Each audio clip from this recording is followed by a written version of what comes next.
Hey everyone, it is Eric Machnez, Director of Operations at Red Clover. And Jen Lestrange, CEO of Red Clover. And here we are with one of our HR Quick Sips.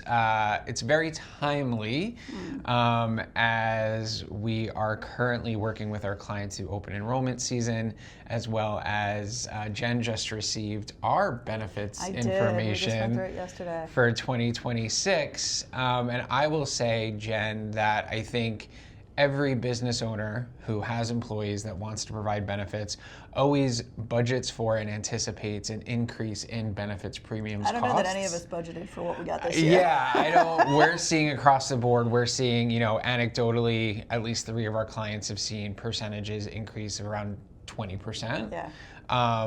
And obviously you as a small business owner are very focused on budgeting. You always like to be planful with how we're spending our money and how we're going to spend our money.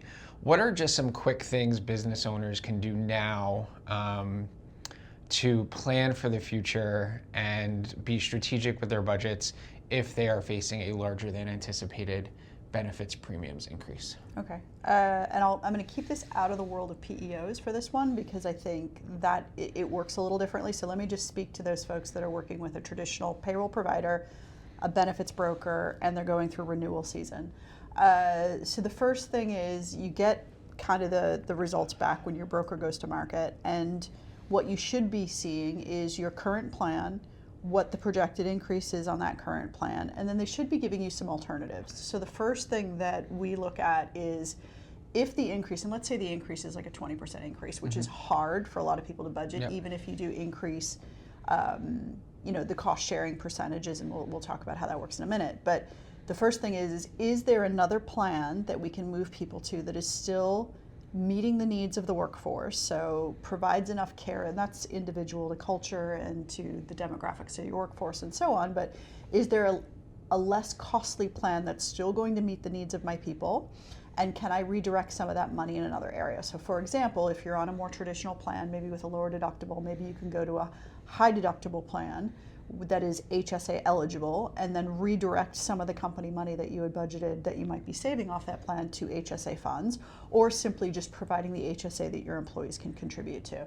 And the idea behind that is not spending the money on additional premium cost, but finding a more tax efficient way to put that money aside for future medical costs.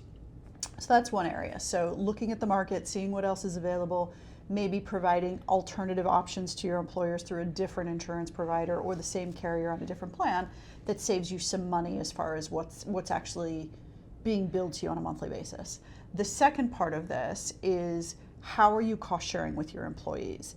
And there are certain guidelines around what you can and can't do as far as cost sharing on an employer-sponsored healthcare plan. But if you are typically taking on the lion's share of the cost for those actual premium or what the bill is every month and only passing on a much smaller percentage to your employees, this might be the year to be like, all right, I can take some of this increase, but I can't take all of it. And so it's distributing some of that cost sharing back to your employees through the payroll deductions that happen in the pay plan. What I will say for our client base is the vast majority of them are doing some sort of a cost share. It is unusual for us to see an employer that is entirely sponsoring their healthcare.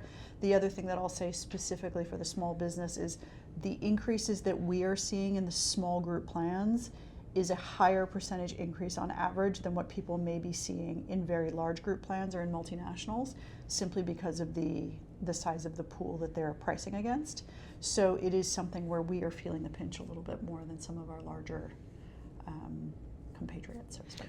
Yeah, absolutely.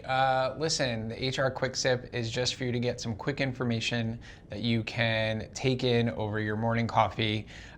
Jen and I will be digging a little deeper in our coffee chat about what small business owners can do when they are feeling the crunch of benefit premium increases, both in the immediate term as well as in the long term. If you like what we are putting together, please like, comment, subscribe, and share. We'll see you later.